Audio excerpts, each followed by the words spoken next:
দেশ যেভাবে চলে গেছে, এই দেশ চালাতে অর্থ পাবে কোথায়? জনাব তারেক রহমানকে আবারও ধন্যবাদ দেই, সাহস আছে।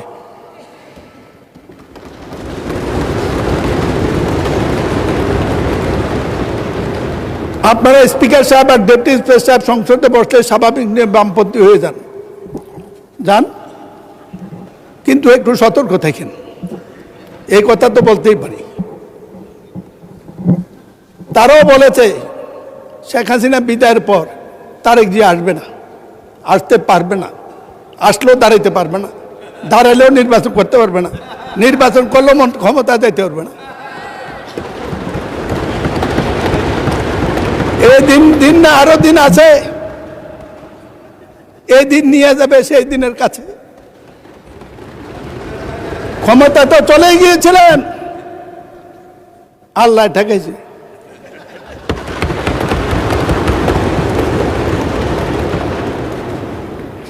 একটি কথা বলতেছে মাননীয় স্পিকার, বাজেট সম্পর্কে 1 ঘন্টা আলোচনা করা যাবে, কিন্তু কিছু কথা ওনাদের সম্পর্কে মাল হয় যে জাতির সাথে বোধহয় প্রতারণা করবো আমি, এই জন্য কিছু কথা আজকে বলবোই, মাফ করে দেব।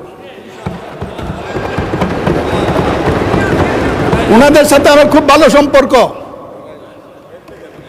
68 সনে গোলাম আজমের নেতৃত্বে ঢাকা আন্দোলন করেছি, ডাকে হরতাল করেছি, আমি হরতালের কমিটির আহ্বায়ক ছিলাম বিশ্ববিদ্যালয় ক্যাম্পাসে।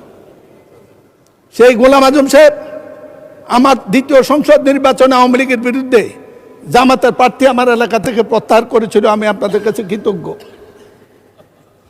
আমি এই কথা স্বীকার করি, জামাত ক্যাডার ভিত্তিক সংগঠন, আপনারা লেখাপড়া করে রাজনীতি করেন, কিন্তু আপনারা যা করেন এইটাই পৃথিবীর চরম সত্য, এই কথাটা ঠিক নয়। আর আপনাদেরকে চিনে আরো কঠিন। একটু গল্প বলবো। জি, আপনাকে দেখলে তো আজরাইলও ভয় পায়। ভাই শাহজাহান, মাননীয় সদস্য, জি জি, মাননীয় সদস্য, দয়া করে আমাকে অ্যাড্রেস করে কথা বলুন। Yes sir, yes sir, thank you. Yes sir, একটু সম্পর্কটা ক্লোজ নাহলে খেপে যাবে। সংসদের বাইরে গিয়ে ক্লোজটা দেখাবেন, এখানে আমাকে অ্যাড্রেস করেন প্লিজ। সুতরাং শুধু এই কথাটি বলবো, খুব দুঃখ পাই, এতদিন বেঁচে থাকবো এটা তো কথা ছিল না। তাই সাহেব চলে গেছেন, নেতার দায়িত্বের সামনে থাকলে ভালো হতো। আপনাদেরকে চেনা সত্য কত কঠিন, এই কারণে কঠিন। খন্দকার মোশাররফ সাহেব আছে, 2000 সালে তাহের ভাই সহ এমপি হওয়ার পরে, উনি মন্ত্রী হওয়ার পর আমাদের সব মন্ত্রীদেরকে এমপিদেরকে দাওয়াত দিয়েছে বৌনিয়া। আমি আবার বৌনিয়া কোথাও যাই না, কারণ কোন জায়গায় কে কি বলে দেয় বিপদে পড়বো, ভারত যাই না। তো আমি বৌনিয়া যাই নাই, কয়েকজনে বৌনিয়া যায় না, কিন্তু তার ভাই বৌনিয়া গেছে। ঢুকার পর দেখি একটা কিছু হাঁটতেছে, আমি বললাম যে তার ভাই ভাবি কই? যে ওই যে, আমি বললাম আপনি যে বদলাই আনেন না, এটা কেমনে বুঝবো? মাননীয় স্পিকার, আমাদের হাউসে আমাদের বোনেরা এসছে এমপি হইয়া, আপনি অভিনন্দন জানাচ্ছেন, আমি অভিনন্দন জানাতে চাই। সবাই মেধাবী, 2 জনের বক্তৃতা শুনছি, আগামী দিনে কিছু করতে পারবে, ভবিষ্যৎ আছে, লেখাপড়া জানা, কিন্তু বুঝলাম না তো কারা আপনারা ভিতরে কে?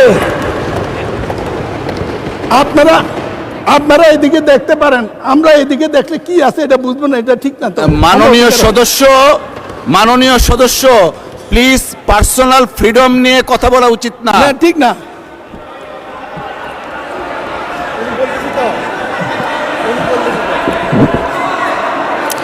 আপনারা, মাননীয় সদস্য আপনারা বসেন। লেট মি, মাননীয় স্পিকার বসেন। প্রতিবাদ করা। মাননীয় স্পিকার,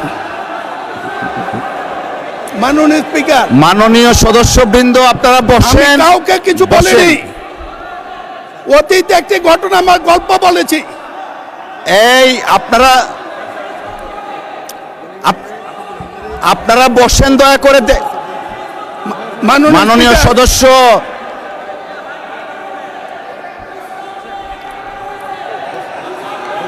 মাননীয় সদস্য আপনি বসেন। মিস্টার মাসুদ আপনি বসেন, বসেন, আপনারা বসেন।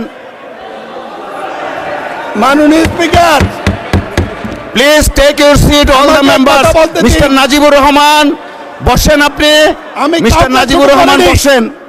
যদি ছোট হয়ে থাকেন ক্ষমা চাইছি। আমি কাউকে ছোট মিন করি না, বসেন, দেখেন আমি কি বলি, বসেন। ঠিক নয়। নাজিবুর রহমান সাহেব বসেন।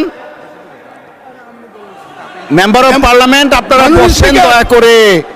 আহা, সবাইকে তো দেয়া যাবে না, বসেন ওনাদের বসেন। ওনাদের সম্পর্কে মাননীয় জানতে- সদস্য আপনি একটু থামুন দয়া করে, আপনারা ওনাদের বসেন। সম্পর্কে জানতে হলে মিস্টার মাসুদ আপনি বসেন, বসেন বলতেছি। মিস্টার মাসুদ আপনাকে বসতে বলতেছি। Please all of the members take your seat. All of the members please take your seat. বিরোধী দলের চিফ হুইপ আপনি বসেন, বসেন, সকলেই বসেন। মাননীয় স্পিকার, মাননীয় সদস্য আপনি যে বক্তব্য দিয়েছেন পার্সোনাল ফ্রিডম নিয়ে, এই অংশটুকু এক্সপান্স করা হলো। Thank you, thank you. আমি মাননীয় সদস্যবৃন্দ, Thank you. all the honorable members of the parliament, all the honorable members of the parliament, please একটু শুনুন দয়া করে। আপনারা আমরা সকলেই জাতীয় সংসদের নির্বাচিত সদস্য। আমরা যদি আমাদের ডিসেন্সি আমরা না রাখি, আমাদের ডিগনিটি, আমাদের অনার আমরা না রাখি, জাতির কাছে যারা আমাদেরকে ভোট দিয়ে সংসদে পাঠিয়েছে তাদের কাছে আমরা লজ্জিত হব। এই মহান সংসদ গণতান্ত্রিক কার্যক্রম পরিচালনার চারণ ক্ষেত্র। পার্সোনাল ফ্রিডম নিয়ে কেউ কথা ভবিষ্যতে বলবেন না। অসংখ্য ধন্যবাদ। মিস্টার চৌধুরী আপনি আপনার বক্তব্য শেষ করুন, বাকি যে সময়টুকু আছে। ধন্যবাদ সকলকে। স্পিকার, যে সময়টা নষ্ট হয়েছে এটা অ্যাড করবেন। আমি আবারও বলি, এই পরিস্থিতি আমি প্রত্যাশা করি নাই। যদি কোনো শব্দ আকার ইঙ্গিতে কারো আত্মপ্রবণে লেগে থাকে অবশ্যই আমি অনুরোধ করব আপনি এক্সপ্রেস করবেন। আমার মনে হয় ভুল বুঝেছেন, এটা বোঝার শক্তি সবার থাকে না। মাননীয় স্পিকার, ওনাদের সম্পর্কে এই জন্য বলবো, পাকিস্তান আন্দোলন, জিন্না মওদুদি মাদাদির ভূমিকা আমার লেখা নয়, বইটি পুরনো। সেদিন পাকিস্তানের সময় তারা পাকিস্তানের বিরোধিতা করেছে। আমরা যখন পাকিস্তানের বিরোধিতা করতে গেছি মুক্তিযুদ্ধের সময়, তখন তারা সমর্থন করেছে। কেন? তখন তারা সমর্থন করেছে। এর পরবর্তী পর্যায়ে দেশ নেত্রী খালেদা জিয়া অনেক বিরোধিতার মুখে জাতীয় ঐক্যের প্রশ্নে শহীদ জিয়া যে ঐক্য সৃষ্টি শুরু করেছিলেন, তাকে নিয়ে, জামাতকে নিয়ে। মাননীয় সদস্য, আচ্ছা আমি তো এই চেয়ারটাতে বসা, দয়া করে সকল সদস্য যদি এভাবে হাত উঠান, so what's the rule that I have before you.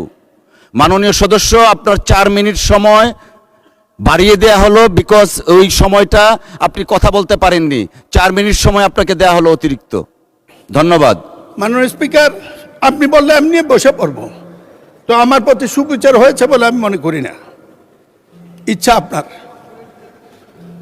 বক্তৃতা শুরু করলেই একটা কিছু হয়ে যায়। ওনাদের সাথে জাতিগত শত্রুতা আমার নাই, তাদের সাথে কাজ করেছি, বলেছি পাকিস্তান আমল থেকে। দেশের প্রয়োজনে 2-4টা কথা বলতে এই বয়সে না পারলে সংসদে আর কোনোদিন ডাকেন না। মাননীয় স্পিকার, এই বইটি তাদের, এটা আমার নয়। তার পরবর্তীতে আমরা যখন বাংলাদেশের পক্ষে গেলাম, তারা গেল পক্ষে। এইটা সত্য, জাতীয় ঐক্যের জন্য যে কাজ করেছিলেন, যে ম্যাডামের সাথে বিদেশে দেখার পরে, শেখ হাসিনা বিদায়ের পরে কি এমন ঘটল, তারেক রহমান, মির্জা ফখরুল, সালাউদ্দিনে তাদের এজেন্ডা কি কারণে? মাননীয় স্পিকার, বলতে চাইছিলাম না, একটু মাফ করবেন, দরকার হলে জীবনের সময় তারা আমাকে চ্যালেঞ্জ করুক। অস্থির বাংলাদেশের প্রথম 4 বছর, এখানে এনসিপি নেতা নাহিদ সাহেব আছে, আমি বইটা পড়তে বলবো। আজকের এই বইতে উল্লেখ আছে, স্বাধীনতার পর যা হয়েছে, হাসিনা বিদায়ের পরও তা হয়েছে। বিরোধী দলীয় ঐক্য কারা নষ্ট করেছে এটার জন্য গবেষণা হওয়া উচিত, এটার জন্য সিদ্ধান্ত হওয়া উচিত। কি কারণে বিএনপি প্রতিপক্ষ হলো? মাননীয় স্পিকার, কথা বলার সুযোগ কম, তারেক রহমান নীলকণ্ঠ বিষ খেয়ে বিষ হজম করে আওয়ামী লীগের প্রশাসনের এত একটি অভিযোগ করে নাই। শত বিপদের মধ্যে সেদিন বিরোধী দলের নেতারা দাঁড়িয়ে বলছেন তাদের সমবন্টন হয় নাই। 1 ঘন্টার মধ্যে তারেক রহমান তাদের দেওয়ার জন্য অর্ডার দিয়েছেন। আমি সরকারে ছিলাম, আগে জানি। না হইলেও হবে, যার হয় না কোনোদিন হয় না, যার হয় না কোনোদিনই হয় না। যাই হোক, মাননীয় স্পিকার, আমি জিজ্ঞেস করতে চাই, আপনারা এখানে যা বলেন, বিশেষ করে আপনাদের নেতা, বিরোধী দলীয় নেতা, তিনি আমাদেরও বিরোধী নেতা, আমাদের সংসদের বিরোধী নেতা, তিনি মর্যাদাবান, তার নিরাপত্তা রাষ্ট্রের দায়িত্ব। তিনি যে শব্দ চয়ন করেন, আমি কোনোদিন কোনো রাজনৈতিক নেতা এত সুশৃঙ্খল শব্দ চয়ন আমি শুনি নাই। কিন্তু এখান থেকে যাওয়ার পরে, মাননীয় স্পিকার, এখান থেকে যাওয়ার পরে গণভোটের রায় অমান্য করে জনগণের সাথে প্রতারণা করছে বিএনপি সরকার। Let's discuss. মসজিদে মসজিদে এগুলা বন্টন করে একটি কাজ, বিএনপিকে হেয় বানানো, তারেক রহমানকে ছোট বানানো। মাননীয় স্পিকার, আরেকটা ফাইল দেব আমি নেতাকে। এই ফাইল, একটি মামলা হয়েছে, 1 কোটি মামলার মধ্যে একটা হয়েছে। তারেক রহমানের রাজনীতি করে অপরাধ করেছে। জাইমা রহমান কি অন্যায় করেছে আপনাদের কাছে? কি ভাষা প্রয়োগ করেন আপনাদের ভোটের মাধ্যমে? আমাদের দেশপ্রেম আছে দেখে আমরা প্রতিকারী। আমি চ্যালেঞ্জ করছি, আমি সরকারের কাছে বিচার চাচ্ছি, এর তদন্ত হওয়া উচিত।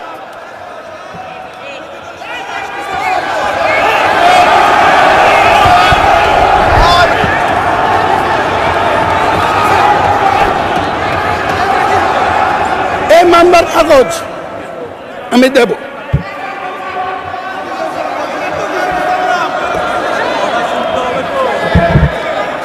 মাননীয় স্পিকার,